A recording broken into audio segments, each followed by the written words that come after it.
Bonjour mes bien chers frères, je suis très heureux de vous retrouver en ce jour de l'anniversaire de l'institution du sacrement de l'ordre, de l'institution du sacerdoce, on pourrait dire de manière simple de l'invention par Jésus des prêtres. Je souhaite donc évoquer avec vous la grandeur du don que Dieu nous a fait en configurant un homme pour le rendre participant de son sacerdoce. La grâce attachée au prêtre à cet autre Christ est immense. Dieu donne sa grâce à un homme et celui-ci devient un don pour les hommes. Ainsi, la grâce du prêtre peut s'entendre de deux façons que je vais développer par la suite.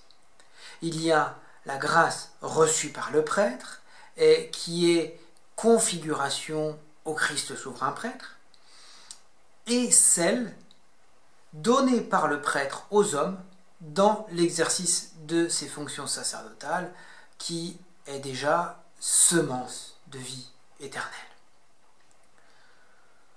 Pendant la cérémonie des ordinations, l'évêque va imposer les mains au futur prêtre. Et il récite la préface consécratoire.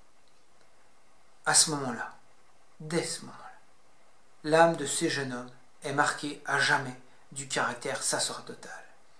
Ils sont configurés au Christ prêtre et victime, sauveur du genre humain. Comme leur maître, ils sont maintenant à la fois hommes et Dieu. Hommes, donc sujets de faiblesse, ils le resteront toute leur vie. Mais Dieu, ils le sont devenus par grâce, pour prolonger la mission divine de notre Seigneur Jésus-Christ. Si nous sommes tous enfants de Dieu par le baptême, les prêtres sont de surcroît les images vivantes de son Fils unique. Dieu aime à contempler dans l'âme de ses prêtres le visage de son Fils.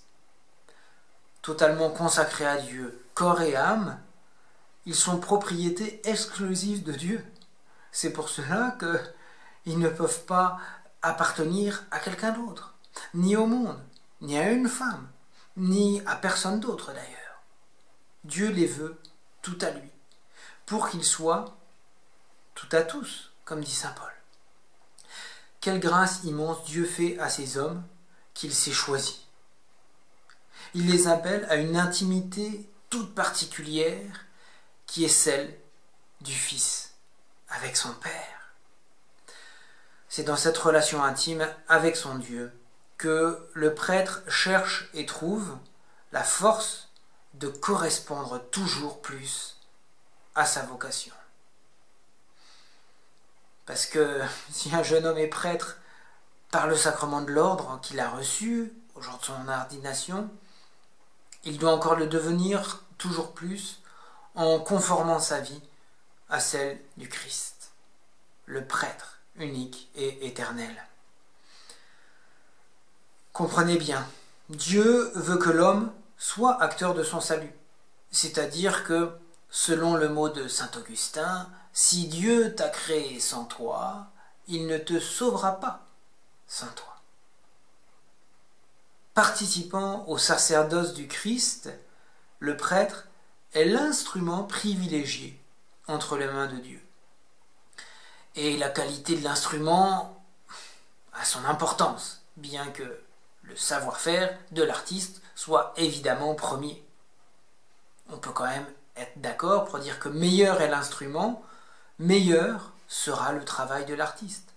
C'est pourquoi le prêtre ne doit pas se contenter d'être prêtre, il doit travailler chaque jour à être de plus en plus docile dans les mains de Dieu, à répondre au mouvement que l'Esprit Saint lui souffle.